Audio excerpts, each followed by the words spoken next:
கீழே இருக்கிற இந்த நெக் டிசைன் மட்டும் எப்படி பண்ணுறதுன்னு சொல்லித்தரேன். ஃபுல் டிசைன் வேணும்னா கமெண்ட்ஸில் கேளுங்க. இப்படி ஒரு கேன்வாஸை மடித்து எடுத்துக்கோங்க. நெக் வித்து நான் 3.5 இன்ச்சும் எக்ஸ்ட்ரா 3/4 இன்ச்சு கேப் விட்டுருக்கேன். ஷோல்டர் ஸ்ட்ரைட் லைன் 1/2 இன்ச் விட்டுருக்கேன். நெக் டெப்த்து 7 இன்ச்சும் 1/2 இன்ச் மார்ஜின் விட்டுருக்கேன். இப்போ கீழே இருந்து 3.5 இன்ச்சில் ஒரு மார்க் கொடுத்துருங்க.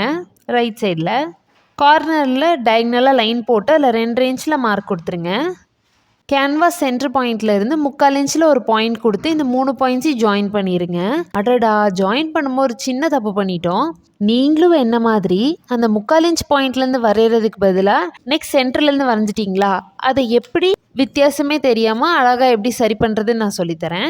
ஆனால் நெக்ஸ்ட் வீடியோவில் இந்த கேன்வாஸ் வேஸ்ட் பண்ணக்கூடாதுன்னா இதுக்கு ஒரு ஐடியா இருக்குது. இது எப்படி சரி பண்ணுறதுன்னு வர வீடியோவில் நான் சொல்லித்தரேன்.